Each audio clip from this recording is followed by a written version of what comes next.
Welcome to Work Fluent. Come on in, get comfortable. This one's for you. Monday, I said yes to covering someone's shift I didn't have time for. Tuesday, yes to a project with a deadline I already knew was impossible. Please tell me Wednesday was better. Wednesday, I said yes to reviewing 40 slides by end of day for a meeting I wasn't even invited to. So the week was just yes on repeat. The whole week was yes on repeat. And by Friday, I was so worn down, I said yes to helping someone move a couch, and I genuinely don't know whose couch it was. Hi, I'm Ryan. And I'm Sarah. Quick question before we even start. What's actually harder, knowing the word no or saying it in 3 seconds to someone's actual face? Everyone already knows the word. It's 2 letters.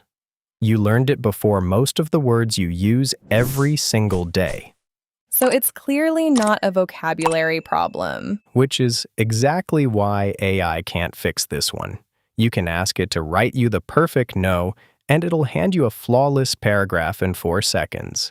It'll even rehearse it with you, word for word, as many times as you want. But it can't be the one standing there when your manager walks up to your desk and asks in person, and you've got about 3 seconds to answer before the silence gets weird. It can write the words. It can't be the mouth that says them live. That's the actual gap, not the vocabulary, the moment. So today, we're doing the whole thing, start to finish, they ask. The 3 seconds after. What you actually say, what happens when they push back, and what happens the next time they ask again anyway. One ask, one no, the whole real-time mess of it. And I want to be honest about something before we even start. This isn't really a business English episode about vocabulary. You already have every word you need. Right, this is the workplace English moment that lives entirely in the decision, not the dictionary. Exactly. Nobody's stuck on this because they don't know the word no. They're stuck because saying it, live, to a real person, still feels like a small act of conflict, even when it isn't one. And by the end of this episode, you'll walk away with 6 real tools you can use starting tomorrow, a full word tour of everything we cover so it actually sticks, and 1 piece of homework to practice today's topic. Let's get into it, starting with the moment right before you even open your mouth. Okay, so someone walks up, or messages you, or catches you right before a meeting starts, and asks you to take something on. What's actually happening in your head in that first half second? Panic, mostly. And underneath the panic, this instinct that saying no is somehow going to make them think less of you, even when you genuinely don't have the capacity. Which is such a strange instinct, because think about it the other way. If someone asked you and you said yes to everything regardless of your actual workload, would you trust their yes? Honestly, no. A yes from someone who says yes to literally everything doesn't mean much. Right, so here's the reframe I want you to sit with. A full cup, not an empty one. Your time isn't an empty container that can always fit one more thing in. It's already got stuff in it. Every extra yes is you trying to pour more into a cup that's already full. And a full cup just overflows. It doesn't magically get bigger. Exactly. So the moment someone asks you something, the actual honest question isn't, can I be helpful here? It's, is there room in the cup right now or not? I like that a lot because it takes the guilt out of it. It's not about whether you're a good enough coworker. It's just a fact about the cup. A fact about the cup, not a verdict on your character. Can I make it even more concrete? Say your actual week already has 40 hours of real committed work in it. Someone asks for 5 more hours on top. That's not a small ask anymore once you actually look at the number. It's a real decision about which 45 hours you're choosing. Right, and most people never actually do that math in the moment. They just feel a vague guilt and say yes without ever checking what the number really is. Which is exactly why checking the cup has to happen before you answer, not after you've already said yes, and it's too late to take the hours back. A fact about the cup, checked before the yes, not apologized for after. Okay, so let's say you check the cup and it's full. What actually comes out of your mouth in that moment? Live. This is where most people either go silent, panic, and say yes anyway, or they overcorrect and say no, so bluntly it sounds cold. There's a real middle version. Give me the actual structure. Acknowledge, decline, and if you can, offer something real. I appreciate you thinking of me for this. I can't take it on right now, but here's what I could do instead.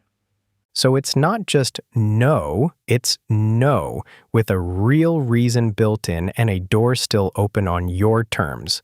Right, and here's a phrase I want you to actually practice saying out loud.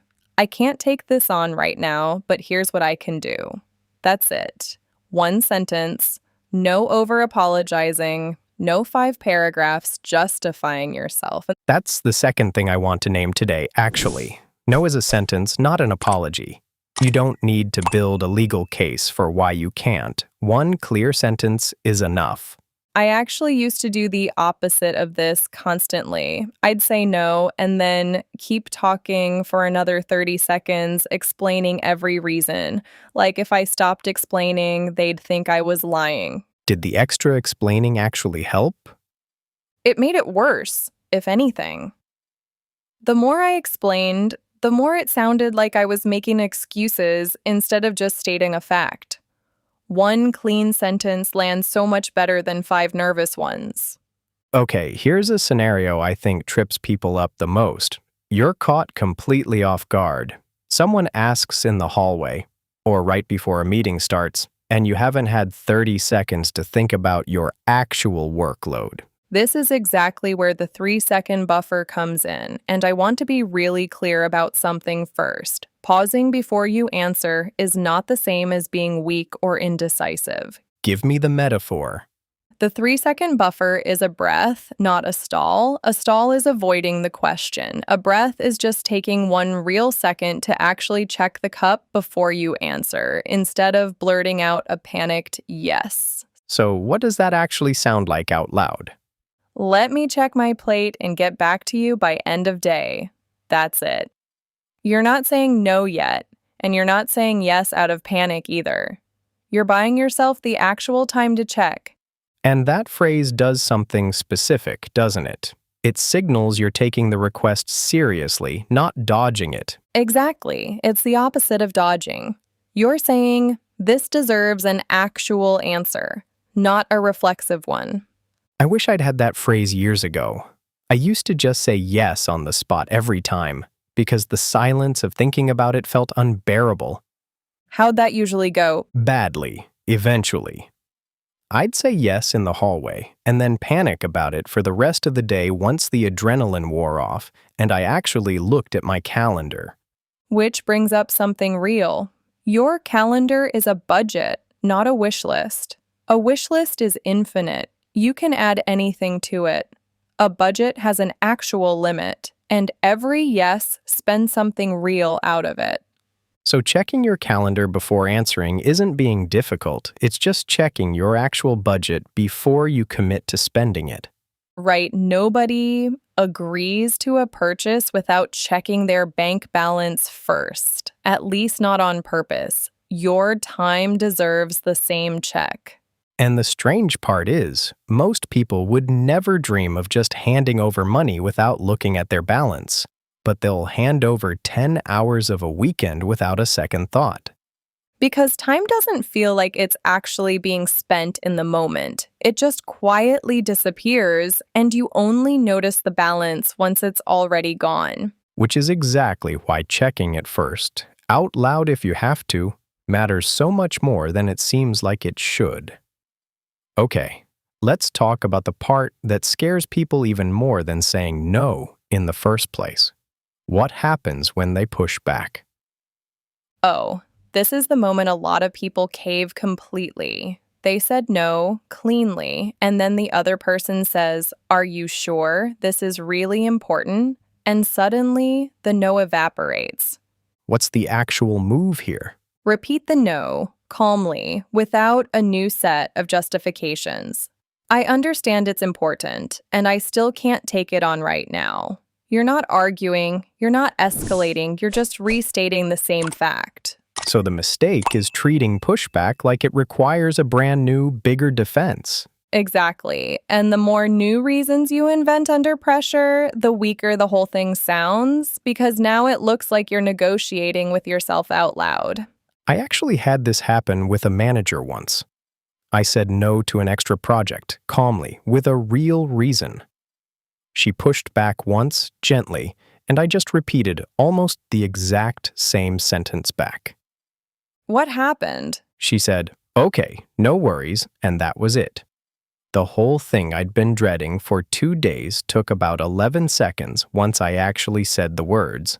That's so often how it goes, honestly. The dread beforehand is usually way bigger than the actual moment. Let's talk about one more version of this that I think is genuinely its own skill. When the same person asks you the same thing again, a week later, like the first no never happened. Oh, this happens constantly, and it's almost never malicious. People forget, or they're hoping you've changed your mind, or they're just busy and not tracking who said what. What's the move? A rerun, not a surprise. You already have the answer, you're just replaying it.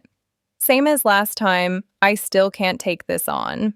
You don't need a fresh explanation for a question you've already answered.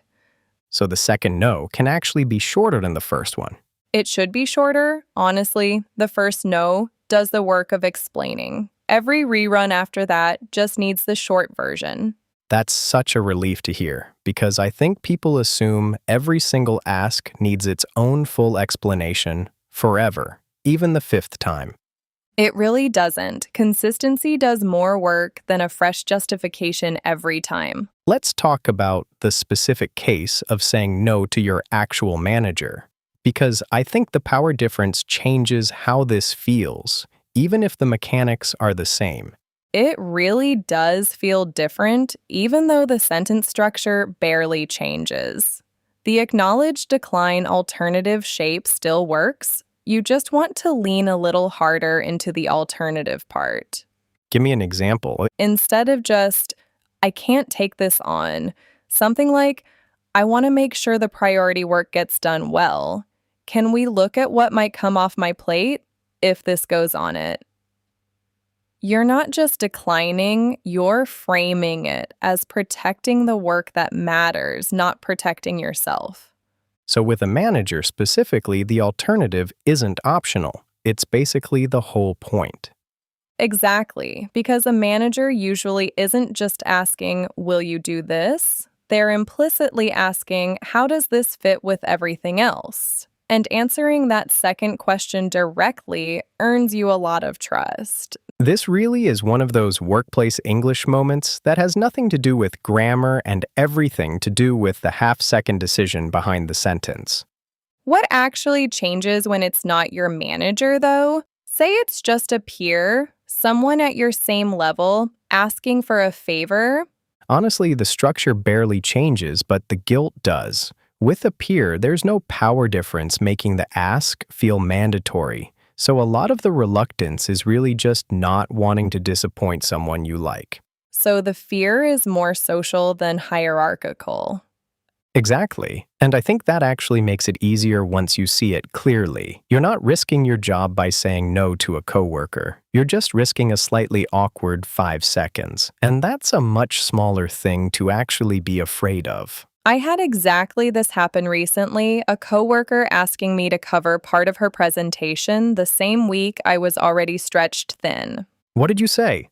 I used almost the exact structure. I really want to support you on this. I just can't take on the prep work right now, but I'm happy to give feedback on your slides if that helps. Acknowledge, decline, real, alternative. And how'd she take it? Completely fine, actually. She said, "Oh, totally. That's still helpful." And that was genuinely the whole exchange. I'd built it up into this whole dreaded conversation in my head for 2 days beforehand. The dread beforehand really is always the biggest part, isn't it? Almost every single time, honestly. I want to add one more piece here, actually, because I don't think it's just about the words. Tone matters just as much as the sentence itself. Say more. If you say, "I can't take this on right now," in a tight, defensive voice, it lands completely differently than saying the exact same words calmly, like you're just stating a normal fact. So the words can be perfect, and it still lands wrong if your voice sounds like you're bracing for a fight. Right, and I think that's actually where a lot of the fear leaks out physically, even when you've picked the right sentence. Your voice tightens up because some part of you still expects pushback. What's the actual fix for that, though? You can't just tell your voice to relax on command. Practice helps more than people expect, honestly. Saying the sentence out loud, alone, a few times before you ever need it live, so the first time you say it for real isn't also the first time you've heard your own voice say it. So the calm doesn't come from feeling calm, it comes from the sentence already being familiar in your mouth. Exactly that. The words do less work if your voice sounds like it's apologizing for existing while you say them. Every single time. Okay, before we move into practice, let's talk about the aftermath for a second because I think this part gets skipped constantly. The part where you actually said no, and now what? Right, because the temptation, especially right after, is to soften it retroactively, sending a follow-up message like, actually, if it's really needed, I could probably squeeze it in, undoing the entire thing you just did. Oh, I have done exactly that. Said no cleanly, felt good about it for about 4 minutes, then panicked and half took it back. What made you do that? Guilt, mostly. It felt rude to just leave the no sitting there without checking in on it. But that's the thing. A clean no doesn't need a follow-up softening it. If you meant it when you said it, let it actually stand. Undoing it later doesn't make you look kinder, it just confuses the other person about what you actually meant. So the real skill isn't just saying no once. It's also not unsaying it out of guilt 20 minutes later.